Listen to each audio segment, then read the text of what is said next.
Welcome back to All About Winning Daily Fantasy Sports. My name is Ty Patton.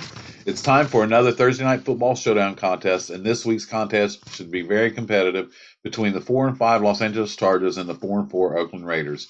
The Chargers have been installed as a 1-point road favorite, and the game total is 49 points. Before we unpack this game, I want to share with you some numbers that are fantasy relevant to the Showdown contest. There have been a total of 61 Showdown contests up to and including this past Monday night's game between the Cowboys and Giants. The average winning score for a Showdown contest is 133.85. The average winning captain score is 43.69 points, so roughly 37% of your total score coming from the captain.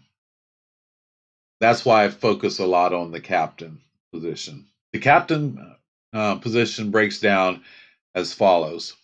The underdog running back has been the captain more times than any other position, 14 times out of the 61 slates for 23% of the time. The favorite quarterback has been the captain in the winning lineup 11 times for 18%. The favorite wide receiver has been the captain in the winning lineup 9 times for 15%. The favorite running back has been the captain in the winning lineup 8 times for 13%. Underdog wide receiver has been the captain 7 times for 11%. The favorite defensive special team has been the captain in the winning lineup 5 times for 8%. The underdog quarterback has been the captain in the winning lineup 3 times for 5%.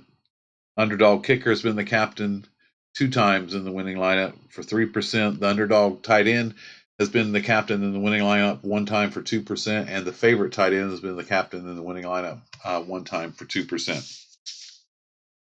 And I took these positions and I combined them, underdogs and favorite, and it breaks down as follows. Running backs have been in the captain's position more times than any other position, 22 times for 36%. Wide receivers are next. They've been the captain 16 times out of 61 slates for 26%. And quarterbacks have been in the captain spot in the winning lineup 14 times for 23%. The winning lineup captain is an overall 44 and 17 straight up. That just means the captain 44 out of the 61 times is on the winning team. And then I broke that down by position. Running backs are 18 wins and 4 losses straight up when they're in the captain's position. Wide receivers are 10 and 6 straight up. Quarterbacks are a little bit closer. They're 9 and 5 straight up. And defensive special teams are 5 and 0 straight up. So don't pick the defense for if you think that team's going to lose the game and put them in the captain spot. So what does this all mean? Nothing really. No, just kidding. For me, I use this as a measuring stick to build my Showdown lineups. I want a captain that obviously has a path to be the highest scoring player, or I want to at least get to 30 points. If I know the average captain spot is close to 44 points, if I can get my person I have in the captain spot a path to 30 points, because remember you get 1.5 times your actual score, but it costs you 1.5 times their salary. So if I get to 30, that puts me at 45, puts me in the ballpark on the way to hopefully a winning Showdown lineup. I've never won one of these contests. I have placed in several and cashed, obviously, but one day I will take one of these down. I try to think when I'm building my lineups. I try to think of a game script, and I build once I got a game script. I pick a captain who I think is going to be the highest scorer with that game script, and then I build my lineup around my captain so that it makes sense.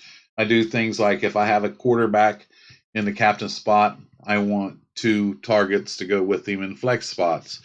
I don't like to use 2 running backs from the same team. Sometimes it works out. You had a situation a few weeks ago where Aaron Jones and Jamal Williams worked out for Green Bay, but I don't do that. I try to stick with only using one of the 4 between the 2 kickers and the 2 defensive special teams. Kickers provide a nice floor. I like to go with the favorite, and a lot of times, hopefully, the favorite is also the home kicker as well. They're used to kicking there, and those type of things. So I think this game is very intriguing, and the game script that I believe in is I believe it's going to be very high scoring. It is the third highest total on the for the whole NFL weekend. Week 10 is the third highest at 49 points. I see this matchup as being kind of similar to the Detroit Oakland game, except the Chargers running game is a lot better than the Lions running game. The best matchup on paper is the Chargers wide receivers versus Oakland secondary. The Raiders defense is number 31 versus the wide receiver position, and number 30 versus the tight end. The Chargers' weakness is defending the running back position. They're number 24 versus the running back position. For me, this game comes down to who I think will win and build from there. I'm leaning towards the Chargers due to their defense being a lot better. Real small road favorite. I think it'll be close and obviously higher scoring with that total. And that's how I'm going to build my lineup. I think this game will go through Rivers in the passing game, and one of the top two wide receivers are going to be my choice for captain. I'm leaning towards Allen, and it's my reason for that is he's $2,400 more than Mike Williams, which that fact alone will probably cause the ownership for Mike Williams to go up. Because if you put him in the captain spot, that allows you extra money to fill in other spots. So that means Keenan Allen could actually be contrarian. I don't think anyone is going to be able to stick Allen, and he's averaging 10 targets a game. And I don't. I also believe that last week's game where Melvin Gordon had a really good game, I think a lot of people are going to have a little bit of recency bias to that and try to plug. And Melvin Gordon's really cheap too in the captain spot at only 10,800. And I think people plug him in as well and think that the Chargers are going to lead on the running game and defense and build that way. I'm looking for Philip Rivers to have a really big game, which means one or a couple of his targets are probably going to have big games. And I'm going to go with the guy that I think has the highest floor, and that's Keenan Allen. He's the fourth highest as far as salary. And again, I believe that he's contrarian due to Mike Williams being $2,400 less on for the captain's position. I believe Oakland's plan is going to be to try to control the game and give Josh Jacobs as many carries as possible. Now he doesn't have it anymore. I wanted to check that real quick. He did have a questionable tag, but he's had a nagging shoulder injury for a couple weeks. He was a full participant on Tuesdays. Unrestricted showing clears up any concern about his health heading into Thursday's game against the Chargers. But if you look at his game log, now he doesn't catch a lot of passes. He got 2 targets last week, 2 targets the week before, 3 in week 7, 3 in week 5. But these carries, I mean, this against Detroit, he had 28 carries for 120 yards and 2 touchdowns. Houston, he only had 15 carries. Green Bay had 21 carries, but then Chicago, he had 26 carries, 17 carries, 10 carries, 12 carries, 23. So he gets a lot of carries.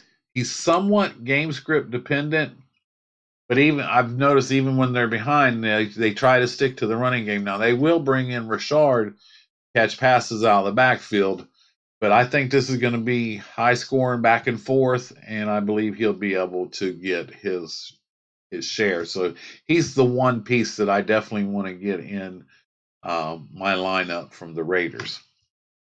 So with that game script, this is the lineup that I'm working on, and I'll talk about it as we go along. My captain, I'm going with Keenan Allen. He's probably the favorite target for Phillip Rivers. He averages 10 targets a game.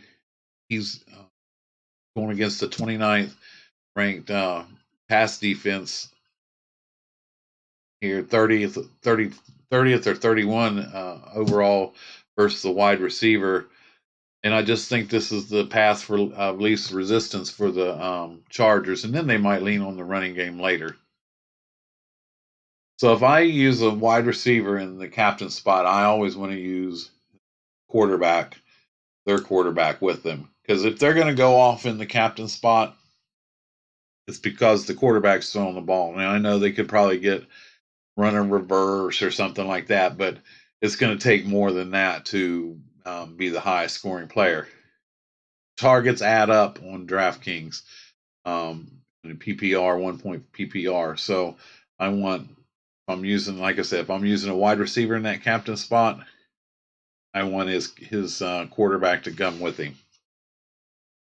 Next, I'm going to put in a piece of the running game from the Chargers, and I like Austin Ekeler. And I like Ekeler because I believe this is going to be a passing game. He's the one that catches a lot of passes out of the backfield.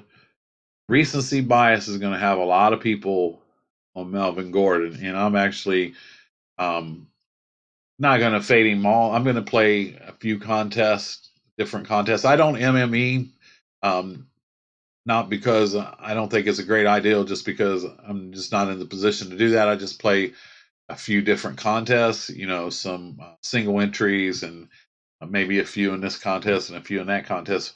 But I'm probably going to go with more of a fade on Melvin Gordon because a lot of people are going to be on him.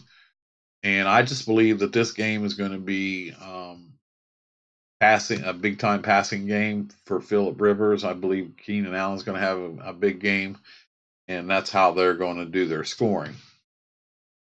So I want to shore up the rest of my scoring for the Chargers, and I'm going to put the kicker in there, Bagley. As I mentioned, kickers offer a nice floor. I think I think the Chargers, because they shut down Green Bay, their defense is going to be real popular, probably kind of chalky. And I only like to use one of the four. So my choice is going to be the kicker. There's going to be points in this game, and I'm looking for. He's averaging 16 points per game. I think he's only played 2 games, so he kicked a lot of field goals in this last game against the. Let's just look right here. I think he's only played 2 games in this last game against the Packers. No, he's only actually played 1 game.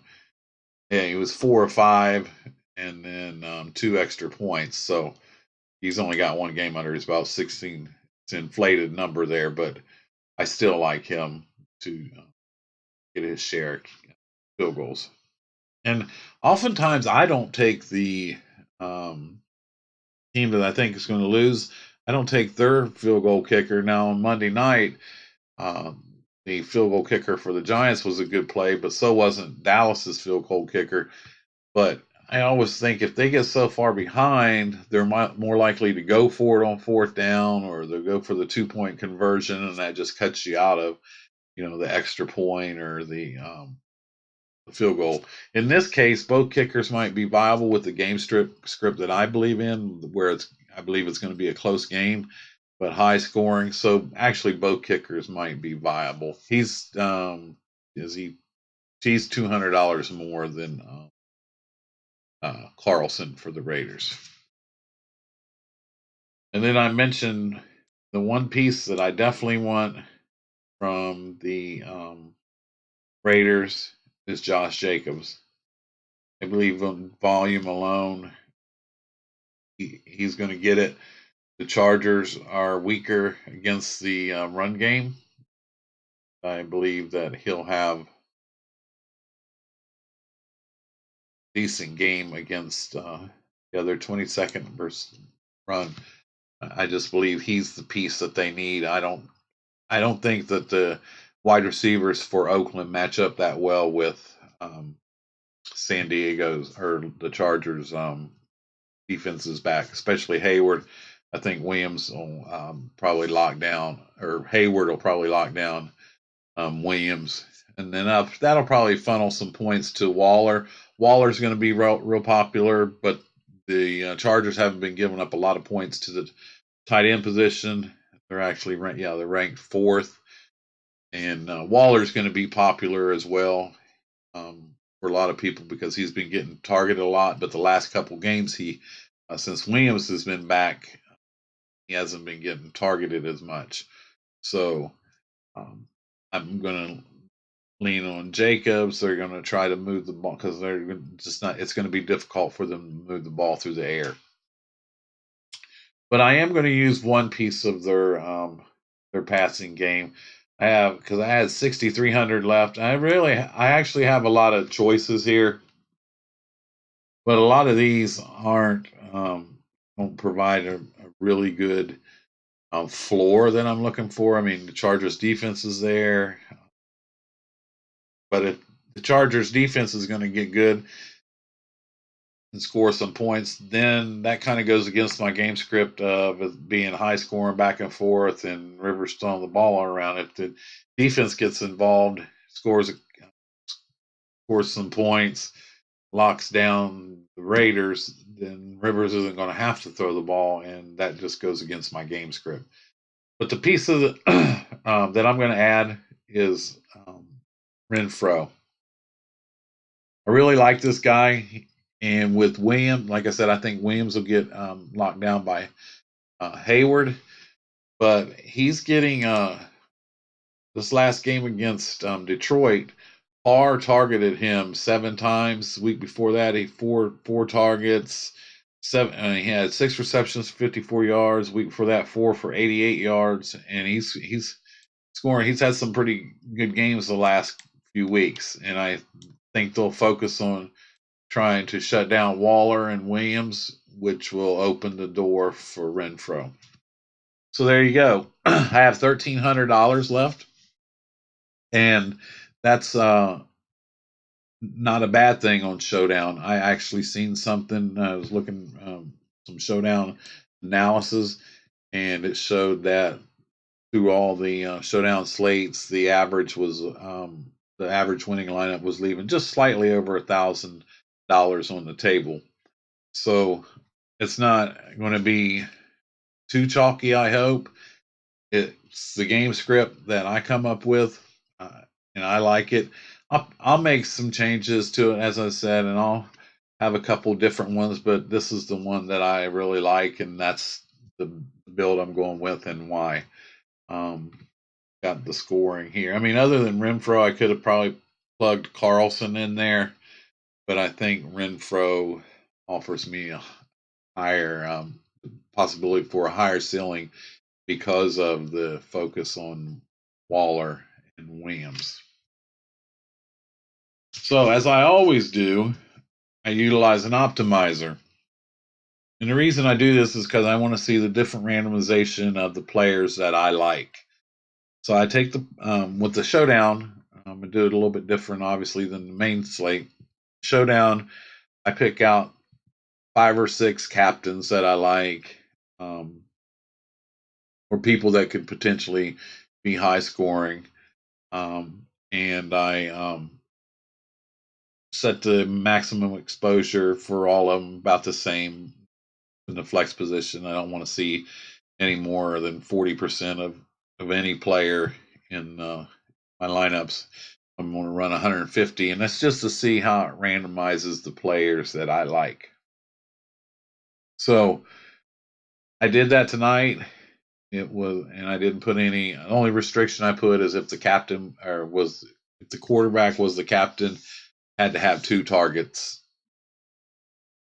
from the same team in the flex position. So I let it run, and this is the very first lineup that it pushed out. It had what's going to be a super, super, super chalky Melvin Gordon in the captain spot. He's going to be so chalky because of that price, and it lets you get a lot done underneath him. But if the passing game is how they're going to be scoring, I really would lower my expectations on him. But this is what the optimizer did on the first one, and I'm going to show you. Next, it had the kicker from Oakland, Carlson. It had Eckler from the Chargers. Had both quarterbacks. And it had Keenan Allen. And left 0. This it is a nice lineup, and I mean, with this one, this kind of leans more to the that the Chargers are going to be able to somehow lock down Jacobs and force Carr to the air. Of course, you don't have any targets with him. You're just gonna get the potential 15-point floor, maybe higher with Carr throwing the ball around to have Carr in there like that and running him just with the field goal kicker. You're hoping that obviously he's going to spread the ball around to a whole bunch of different receivers, because you don't want one receiver to be going off, because that's who the captain should be. So you got Gordon in the captain spot, and in case Eckler comes in, so you're covering the running game all together, and then you got Rivers. Hopefully he's going to throw the ball around, and if he does, it's going to go to Keenan Allen, but it's not going to be more than Melvin Gordon. So it's a nice lineup. It's really chalky. If this won, there'd probably be a whole lot of people with it, but it's definitely nice and balanced. I just think it's a trap to have Melvin Gordon at 10,800, so you can do all this with your lineup. You get both quarterbacks, a number one receiver, and that's hard to do on a lot of the slates. So there it is. If you want to use it, I'll probably put it in one just in case. But it's probably going to be very, very popular, similar builds. Like I said, if I was going to go with both running backs, I'm probably going to have the defense in there somewhere and maybe take the quarterback out. And in that particular build, faded Josh Jacobs. I feel like Jacobs is going to get his, as long as he stays healthy in that game tomorrow night. Josh will get his carries, and if he gets in the end zone once, he'll probably really smash at 9,400. So, but again, I believe the Charger passing game is going to be the one to generate the points for the Chargers, and the Raiders are going to be getting it done through Josh Jacobs. Some things to remember. Again, go with a game script. How do you think the game's going to go? Just like I told you how I thought it was going to go. If you hit it right, the game script, and you use the right captain from that game script, you're on your way to cashing or possibly taking down one of these contests. But you've really got to focus on getting that captain spot right, because it doesn't matter if you're in a large GPP, head-to-head, double up, whatever contest you're in. If you don't get that captain spot right, your chances are slim to none. So focus on that. Lately I've been doing pretty decent with it. I was really high on Dak Prescott the other night, fading Zeke and all that, and I actually cashed on Monday night from that game. So I only try, as I mentioned, I only try to use one of the four between the two field goal kickers and defensive special teams. That's just my preference. I like leaving money on the table. As I showed you, that lineup that I had left 1,300 on the table. There's nothing wrong with that, but it's nothing saying that you can't spend all 50,000 and win. That's just my preference. And looking at past winning lineups, that there is an average of slightly over $1,000 left on the table. And lead towards the captain on a team that you think is going to win the game. 44 out of the 61 showdowns, the captain has came from the winning team. So just keep those things in mind. With a 1 point spread, that's kind of difficult, though, and it's real tight. I mean, the Chargers are 4-5, the Raiders are 4-4, Raiders are home. I just think the Chargers defense is a little bit better. So I want to thank you guys for joining me. I'll be back tomorrow with the quarterback and running back videos. If you do me a favor and you share this video, like it, subscribe to it, hit the notification bell so you get notified when my next video posts. I really appreciate it. It helps me out a lot if you do that. Feel free to post any comments or opinions below. My subscribers have been trending upwards slowly, but it's a good thing. And I really appreciate you guys following me. You can also follow me on Twitter at winningabout. And I post some different things there and my videos there as well too. So again, I'll be back tomorrow. We'll start building for week 10. My name is Ty Patton. This is all about winning daily fantasy sports. Thanks a lot, and I'll see you tomorrow.